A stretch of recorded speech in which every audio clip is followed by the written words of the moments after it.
Olá pessoal, tudo bem com vocês? Sejam muito bem-vindos para mais um vídeo e hoje eu tô aqui para trazer uma reflexão de algo que aconteceu comigo agora recentemente e que me fez mudar muito o meu olhar, o meu pensamento, né? Eu acho que às vezes acontece uma coisa ruim para trazer algo bom pra gente, né? E eu tenho certeza que vai agregar na vida de vocês de alguma maneira, né? Vai trazer ali um insight bacana. Bom, vamos lá, né? Quando eu tinha por volta de 16 para 17 anos, meu namorado na época, né, que hoje é meu marido, resolveu me ensinar a dirigir. Ele tinha acabado de tirar a carteira de habilitação e ele falou: Mariana, você quer aprender a dirigir? E a gente tava naquela empolgação, né? E eu falei: quero. E aí ele me buscava quase todos os dias na escola, eu estudava de manhã. E eu morava num bairro um pouquinho mais afastado e no fundo do meu bairro tinha um loteamento, né, que não tinha muitas casas, era um loteamento vazio.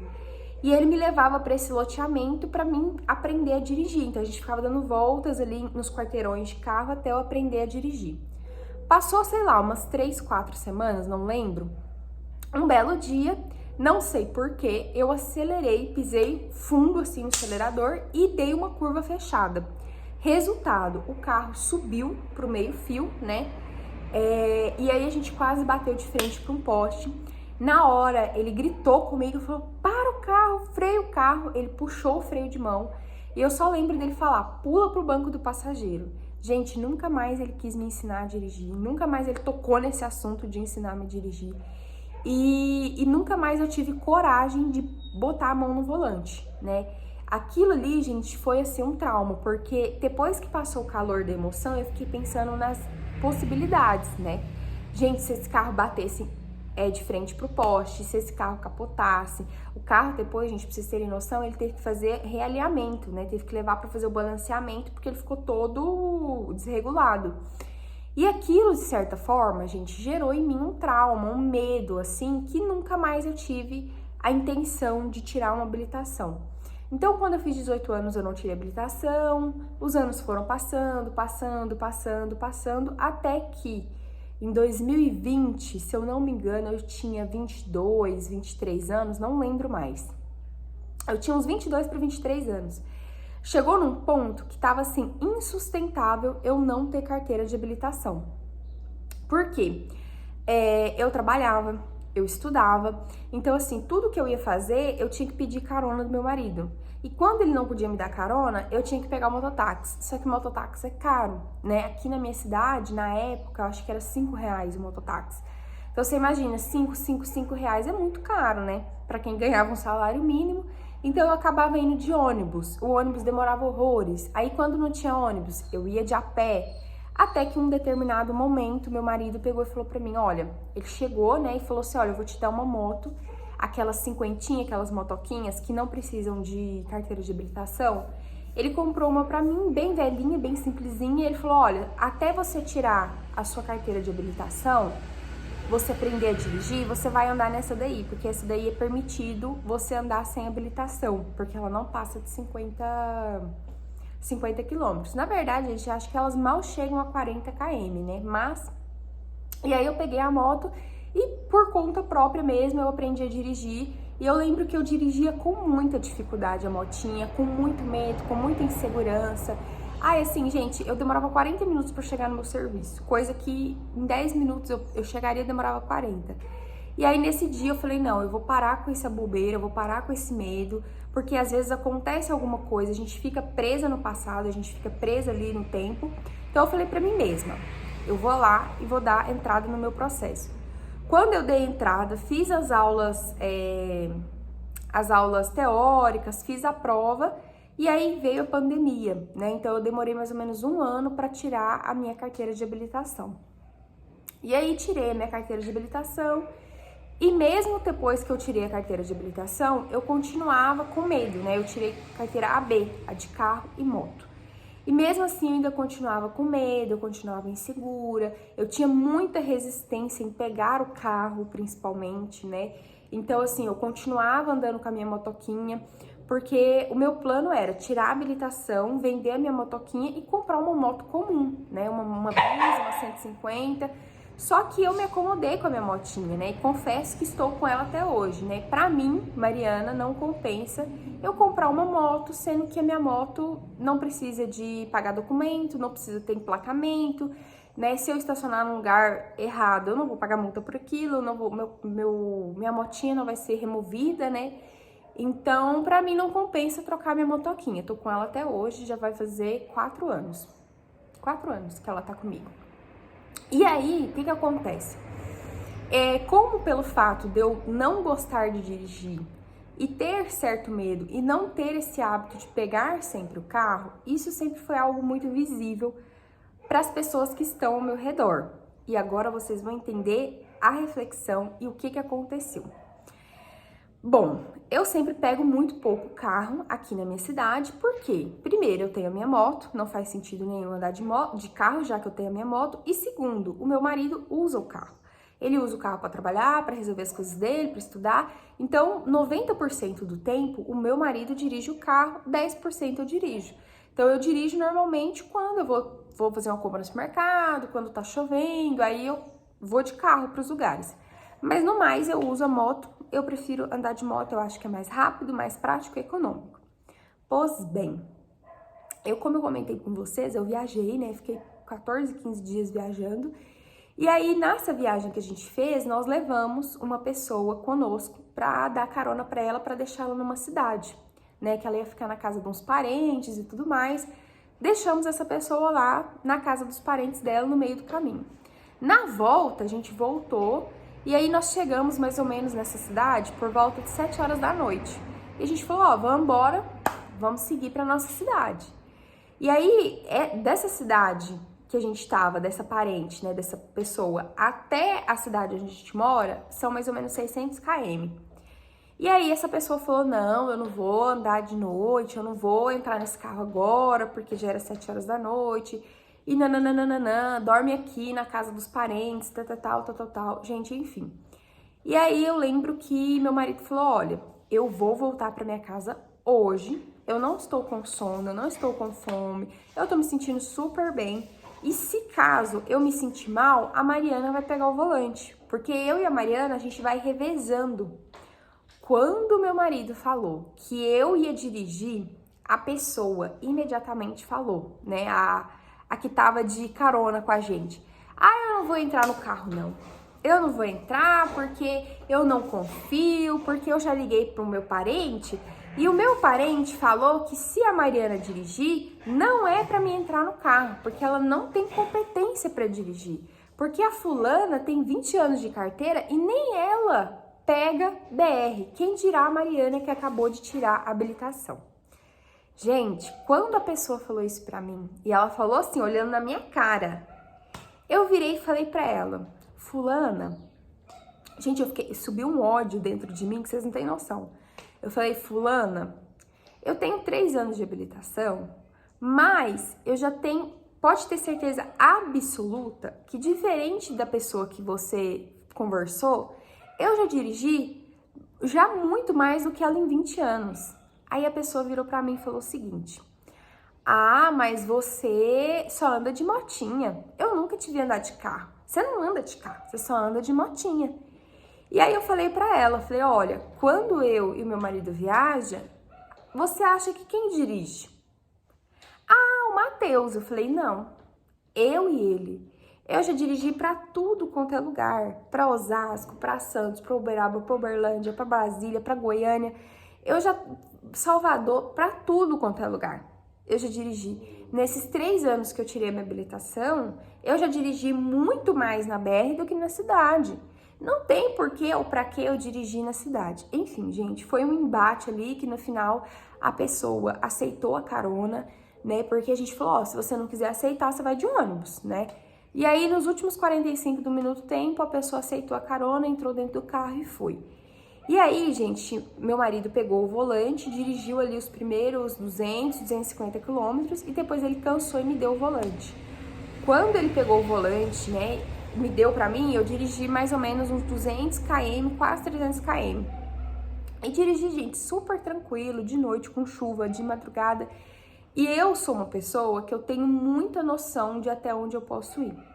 né? Então, assim, eu jamais na minha vida pegaria um volante se eu não tivesse noção do que eu tô fazendo, né? Então, assim, eu jamais pegaria um volante bêbada, alcoolizada, com sono, com dor, com medo, com insegurança. Não, tá, gente? Então, assim, eu sou uma pessoa extremamente confiável em mim mesma, sabe?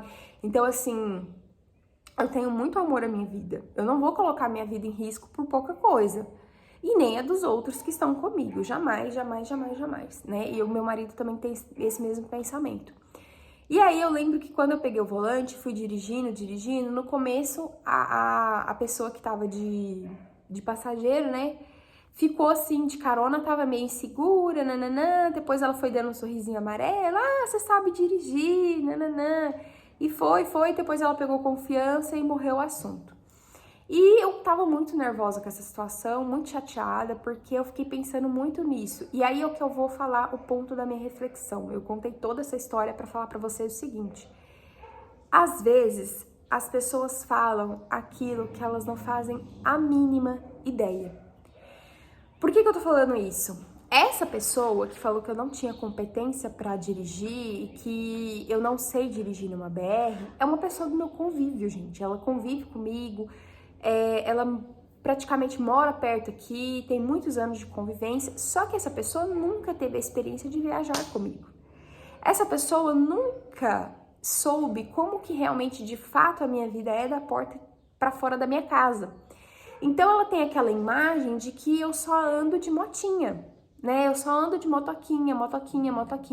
Quando eu viajo com meu marido, e olha que a gente viaja muito, né? 4, 5 vezes ao ano, e às vezes é viagem perto para resolver alguma coisa, para fazer, sei lá, uma revisão de um carro, né? A gente vai para uma cidade aqui a 150 quilômetros, eu vou dirigindo. Só que as pessoas não têm essa noção de como é a vida da gente e sai falando abóbora, e sai falando coisa que não sabe. E ali foi algo que me pegou muito. Quantas e quantas vezes a gente abre a boca para falar coisas que a gente não faz a mínima ideia. A gente acha que porque a gente convive com alguém, que a gente conhece alguém, a gente sabe da vida da pessoa. A gente sabe do sentimento, das qualidades, dos defeitos. A gente julga sem saber. E ali eu fiquei pensando muito sobre isso, né? Como que uma pessoa que convive comigo não faz a mínima ideia de que eu dirijo numa BR, e modéstia à parte, dirijo muito bem. E dirijo muito. Sabe, eu já dirigi 800 km direto, assim, o dia inteiro. Então, assim, sem revezar, diretão, assim, ó. E aí eu fico pensando muito sobre isso, né? Como que as pessoas não sabem, né, dessas coisas? E quantas coisas os outros não sabem sobre nós e nós não sabemos sobre os outros. E isso foi muito importante para mim, porque eu fiquei pensando, ninguém tem propriedade para falar de ninguém. Então o recado que eu quero dar e a reflexão que eu quero dar, e eu contei toda essa história, é pra gente tomar muito cuidado com que a gente abre a nossa boca para falar do outro. Muitas vezes você acha que você tem propriedade porque você é mãe, porque você é sobrinho, porque você é primo, vizinho, amigo de infância, e você acha que você conhece todas as facetas de alguém. Você conhece todos os lados de alguém, você conhece todos os defeitos e todas as qualidades. E na verdade não, né? A gente conhece muito pouco sobre o outro, né? Então, assim, quando veio aquele julgamento de você não tem competência porque você não dirige, né? Eu fiquei pensando, poxa, há 3 anos eu dirijo em BR, né? E ninguém sabe disso, né? As pessoas convivem comigo, conversam comigo e não sabem disso. Então, quantas e quantas coisas eu também não sei das pessoas. Eu não faço a mínima ideia. Então, não se baseie em rede social, não se baseie naqueles 45 minutos do segundo tempo, né? Eu falo que a pessoa que mais te conhece são as pessoas que moram na sua casa. E mesmo quem mora na sua casa, também tem coisas que elas não sabem sobre você. Porque tem coisas que nem você sabe sobre você, né? Então esse foi o ponto que eu queria trazer, que bateu muito forte em mim, né? De quando eu vou abrir a minha boca para falar alguma coisa de alguém, para e pensa, eu sei o que eu tô falando? Ou eu só imagino? Ou eu só acho? E para finalizar, né, que esse vídeo já tá muito grande, eu queria trazer uma outra reflexão, que é a gente também tem que tomar muito cuidado com o que a gente fala. A minha vida toda, eu sempre falei que eu tinha medo de dirigir, que eu não gostava de dirigir. Eu tive muita dificuldade para tirar minha carteira de habilitação, porque eu ficava o tempo todo falando que eu tinha medo, medo. E eu terminei de tirar minha habilitação e eu continuava falando, eu tenho medo, eu não gosto de dirigir. E realmente, gente, eu não gosto de dirigir. Eu não sou o tipo de pessoa que, pra me desestressar, eu vou ligar o carro e vou sair andando por aí de carro, vou tomar um vento na fuça. Não gosto de dirigir, dirijo porque é minha obrigação, né? Eu não sou rica para ter motorista e eu também não vou ficar dependendo dos outros igual madame. Então eu tenho que ir, pegar e dirigir para resolver minhas coisas. É um meio de condução, não um meio de diversão para mim. Então, de tanto eu falar isso, que eu tenho medo de dirigir, que eu não gosto de dirigir, cria no imaginário, no lúdico das pessoas o quê? Ela é incapaz, ela não sabe, ela não dá conta. Então, tome cuidado com as palavras que você fala de você mesmo para o outro, aquilo que você expõe. Não fique expondo as suas inseguranças, os seus medos, porque isso um dia pode se voltar contra você. As pessoas, elas criam uma imagem da gente através daquilo que elas veem e daquilo que elas ouvem, né? Do que a gente fala para elas. Então, talvez, se eu nunca tivesse falado que eu tenho medo de dirigir, que eu não gosto de dirigir, talvez esse tipo de pensamento jamais passaria na cabeça das pessoas. Então, assim, às vezes a pessoa, quando você fala, nossa, eu tenho medo de tal coisa, a pessoa associa a incapacidade, a burrice, né, que você não é bom o suficiente. Eu tenho medo de tal coisa. A pessoa já associa que você não é bom, que você não é capaz. E às vezes você tem medo, mas você não gosta de fazer, mas você é bom naquele trabalho, você não gosta daquele trabalho, mas você é bom, você sabe fazer tal coisa. Então, assim, esse é o meu recado, né? Que primeiro, a gente não tem propriedade para falar da vida de ninguém, né? Então, toda vez que você parar para pensar, vou falar da vida de fulano, vou falar da vida de Beltrano, toma cuidado, porque provavelmente você tem grandes chances de não saber o que você tá falando. E segundo, né? Cuidado com as palavras que você fala de você mesmo, né? Porque tudo que a gente fala, as pessoas, observam, elas escutam. E é incrível que quando você fala uma coisa boa, as pessoas não escutam, elas não prestam atenção, né? Porque eu já comentei algumas vezes, né? Nossa, eu dirijo, tal, e as pessoas nunca prestam atenção. Mas quando eu abro minha boca pra falar que eu tenho medo de dirigir, que eu não gosto de dirigir, as pessoas prestam atenção. Porque é muito comum as pessoas prestarem atenção na nossa desgraça. É muito comum as pessoas prestarem atenção nas nossas reclamações, nas nossas murmurações. Porque é aquele ditado, né? As pessoas querem te ver bem, mas não melhores do que elas. Então, quando você começar a falar coisas boas, quando você começar a falar que a sua vida tá ótima, tá maravilhosa, as pessoas vão fazer isso aqui, ó. Elas não querem ouvir que você tá bem, que você tá ganhando bem, que você tá evoluindo, que você tá fluindo na vida.